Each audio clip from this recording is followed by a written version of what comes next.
We live in a world that rewards exposure. Share your breakfast. Post your heartbreak. Announce every minor success.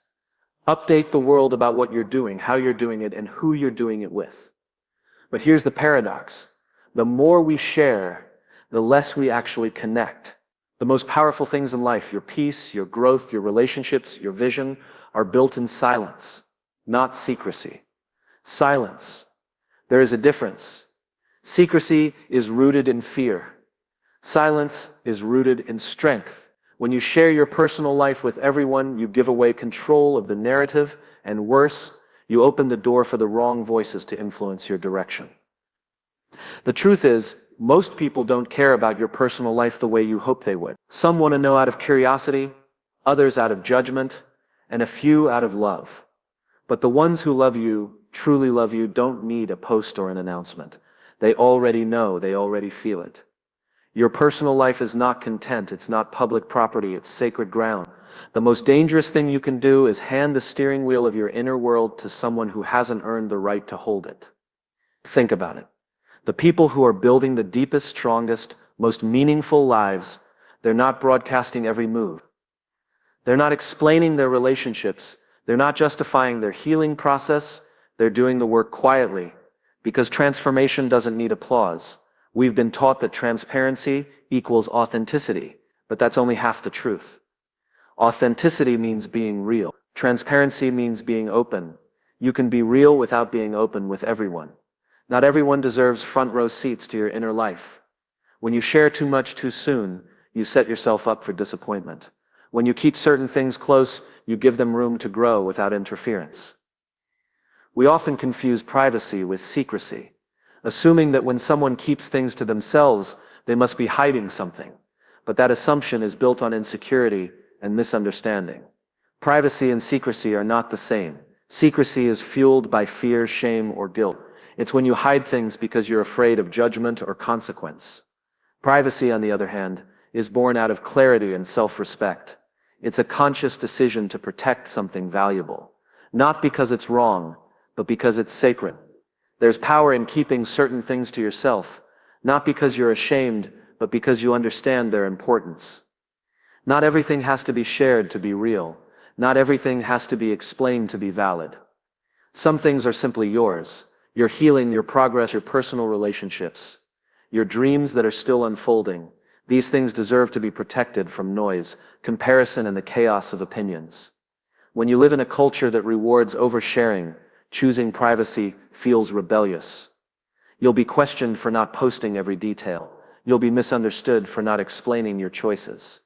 But real peace comes when you no longer feel the need to defend your life.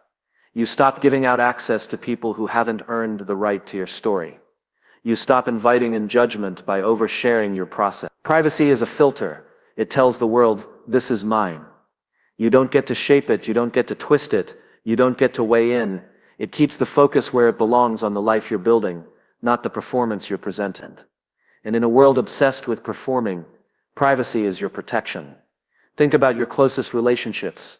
The most meaningful moments aren't the ones you broadcast to the world. They're the quiet conversations, the shared silence, the inside jokes that no one else understands. That intimacy is strengthened by its privacy. It grows not because everyone knows about it, but because it's shielded from unnecessary exposure. The same goes for your growth. The early stages of change are fragile. When you start becoming someone new, more disciplined, more grounded, more intentional, that version of you is still forming. If you share too much too soon, you invite people to judge a version of you that isn't finished yet.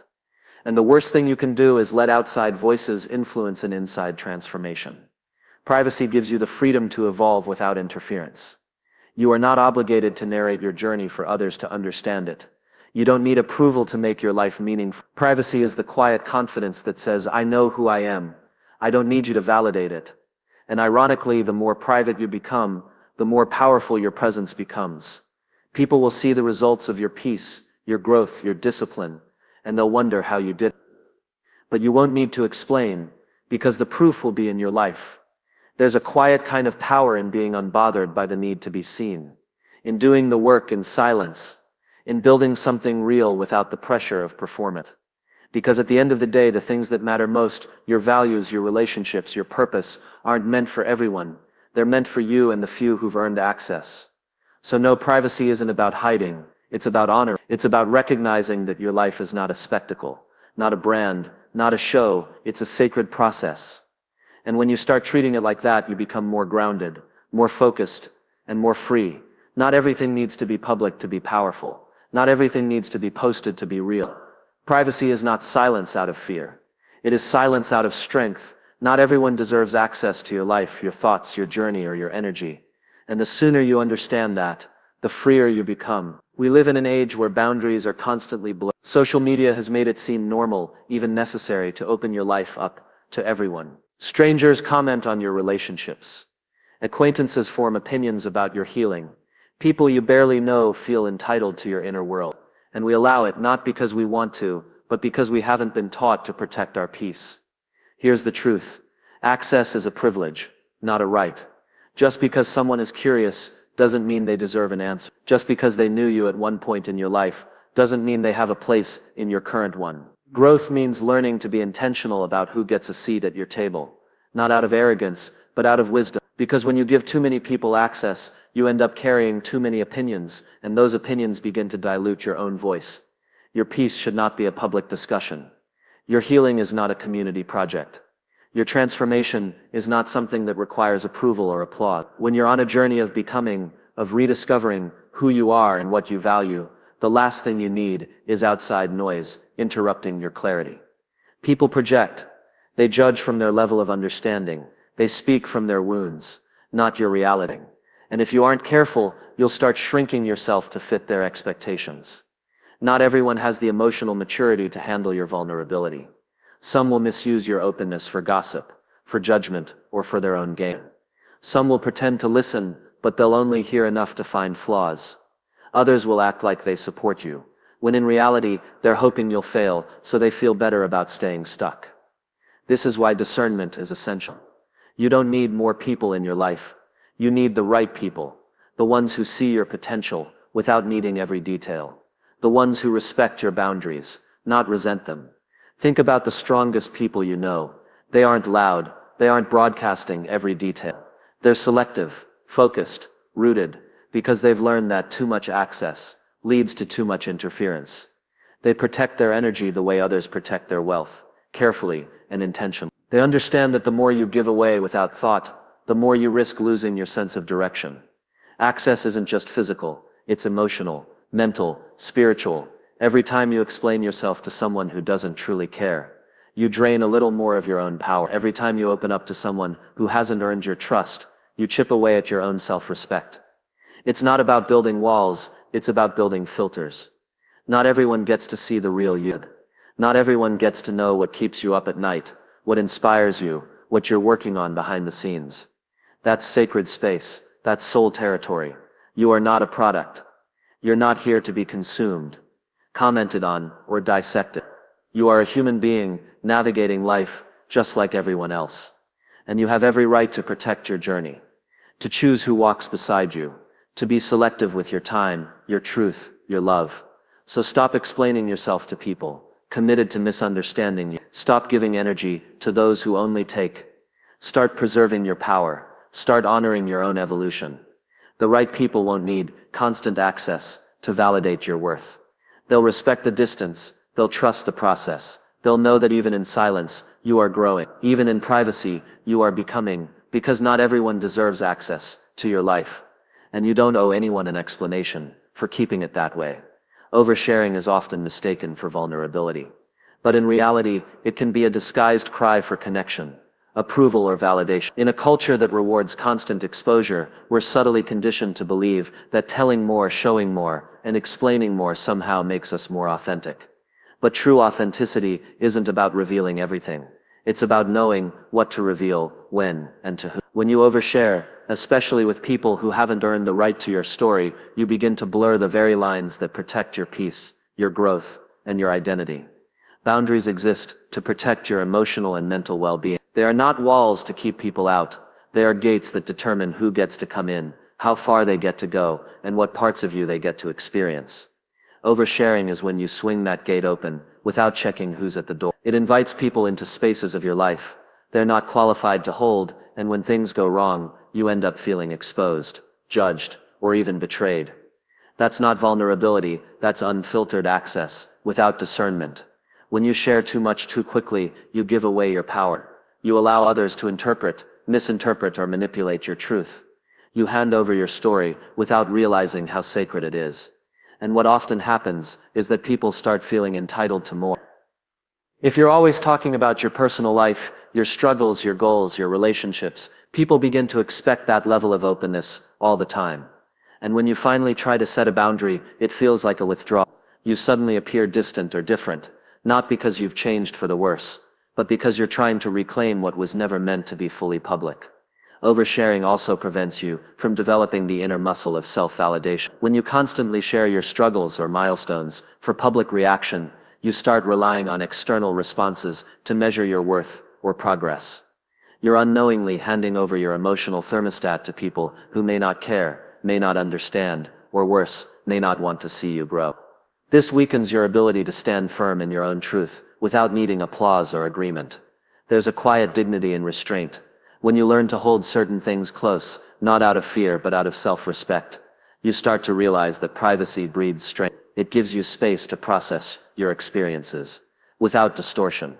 It allows you to feel deeply, evolve silently, and move forward on your own terms. Every part of your life doesn't need an audience. Every lesson doesn't need to be taught through an Instagram post or a caption. Some wisdom is meant to live in your bones, not on your timeline. It's easy to overshare when you're searching for connection. Pain often makes us talk more. Fear makes us want to be seen. But not everyone is safe. Not everyone will hold your story gently. Some people will use your honesty as ammunition later. Others will take your vulnerability and turn it into gossip. That's not your fault, but it is your responsibility to recognize the risks and protect yourself accordingly. Strong boundaries say, this part of me is mine. I will share it when it's ready, if it's necessary, and only with people who've earned the right to hear it. This is not cold. This is not closed off. It's intentional, it's wise, and it's powerful. You don't owe the world your raw, unfiltered self. You don't have to bleed in front of everyone to prove you're human. The most confident, grounded people you'll ever meet are the ones who know how to hold themselves quietly. They speak when it matters. They share when it's safe.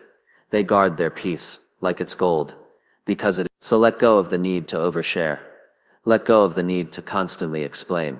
Create space in your life that is just for you. That is where real power lives. And that is where boundaries become not just lines, but freedom. Authenticity is often misunderstood. We're told that being real means being fully open, telling everything, and laying all our thoughts and emotions bare for the world to see. But that's not authenticity. That's unfiltered exposure. Authenticity is about alignment. It's when your actions, values, and words reflect who you are at your core. Transparency, on the other hand, is the choice to reveal specific things. And here's the truth most people miss. You can be authentic without being transparent. You can be real without revealing everything. There's this growing pressure to always be transparent, especially in a world where everyone seems to be broadcasting their lives. But just because someone shares everything doesn't make them more honest. It might make them more visible, more exposed, but not necessarily more authentic. Being transparent with the wrong people, or in the wrong context, can leave you vulnerable, misunderstood, and even hurt. And ironically, the need to be overly transparent can come from a place of insecurity rather than strength, a craving for validation, attention, or affirmation. Authenticity doesn't mean saying every thought out loud or broadcasting your personal life. It means your private and public self are aligned. It means your values guide your choices. It means you act with integrity, whether anyone is watching or not. It's possible to be authentic and still keep certain parts of your life sacred, private, and unspoken. In fact, the more grounded you are in who you are, the less you feel the need to explain it to everyone. People often mistake mystery for deception. But there's nothing dishonest about choosing not to share every detail of your journey. Just because you withhold something doesn't mean you're hiding. It means you're protecting. There's a difference between being fake and being selective. Authentic people don't reveal everything.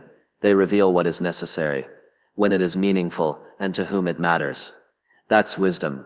When you know who you are, you stop needing to prove it. You stop needing others to approve, to understand, or to agree. That inner clarity frees you from the pressure to explain your past, defend your decisions, or justify your boundaries. You don't owe anyone your story just to appear authentic. You don't have to share your pain for it to be real. You don't have to display your struggles to prove you've grown. What makes someone authentic is not what they reveal, it's how they live. Are they consistent? Are they kind when no one's watching? Do they live in alignment with their principles? Do their actions match their words? That's what authenticity looks like. It's found in behavior, not just confession. It's found in presence, not performance. Transparency can be powerful when used wisely. It can foster connection, build trust, and create meaningful dialogue. But it has to be intentional. It has to come from a place of security, not desperation. Oversharing, in the name of being real, often leaves people feeling empty afterward, especially when the response doesn't meet their expectations. Authenticity, by contrast, leaves you centered, because it's not about reaction. It's about truth. In your relationships, at work, online, wherever you go, you get to choose how much you share. And that choice does not make you more or less authentic. It makes you self-aware. It means you're not giving in to the pressure to perform. It means you've decided that your inner world isn't up for public consumption. The most powerful people are often the most private. They don't need to broadcast who they are, because it's felt in their presence, in their discipline, in their peace. They don't talk about everything, but everything they do say carries weight, because it's real and it's theirs. So let go of the idea that authenticity requires full exposure. Let go of the belief that to be real, you have to be transparent with everyone. The truth is, your authenticity shines the brightest when you are grounded in who you are, even when no one else sees it. Growth rarely announces itself. It doesn't come with fireworks, applause, or public recognition. In fact, the most powerful growth often happens in the quiet behind closed doors, away from the spotlight and far from the noise of the world. It unfolds slowly, subtly, and silently. And because it's not loud, most people miss it. But that doesn't make it any less real. In fact, it's in those quiet moments of reflection, discipline, and discomfort where true transformation takes root. We're conditioned to believe that growth should be visible, that if people don't see it, it doesn't count. So we post about our goals, announce our healing, and publicize our changes. We hope others will validate our process. But the truth is, real growth doesn't need validation. It just needs time, space, and intention. The deepest changes are the ones that begin in solitude, when you choose to face yourself without distractions, without performance, and without pretending. Growth in the quiet looks like deciding not to respond the way you used to. It's choosing patience over impulse, silence over arguing, focus over attention. No one sees those decisions, no one claps for them, but they're the ones that matter. It's in the quiet that you start to shed old patterns, break internal cycles, and build a new mindset. Those moments, when no one's watching, are the ones that define who you're becoming. Silence has a way of teaching you things noise never will. When you step away from the constant input, the opinions, the comparisons, the chatter, you finally start to hear your own voice. You begin to understand your values, your triggers, your wounds. You start confronting your fears instead of avoiding them. You begin to ask yourself hard questions. Who am I without the applause? Who am I when no one is validating my choices? Who am I when it's just me, my thoughts, and my growth? The world often praises productivity over stillness. But stillness is where clarity lives. Stillness is where healing happens.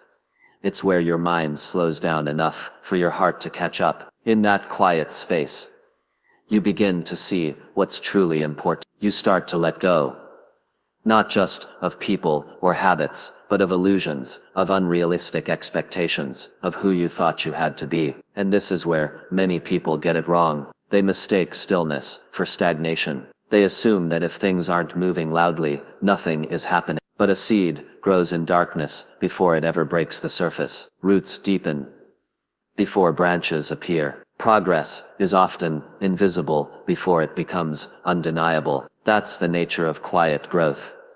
It builds foundations that can withstand storms.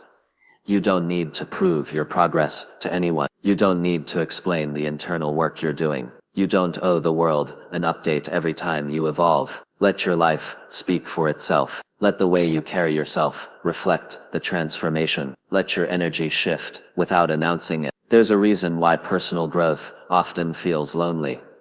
It's because you're outgrowing people, patterns, and environments that once felt normal. And that transition is uncomfortable, but it's also necessary. When you're serious about growth, you become more selective. You start protecting your peace. You learn to say no without guilt. You detach without drama. You stop chasing what drains you. And none of that needs to be performed for anyone else. It just needs to be real for you.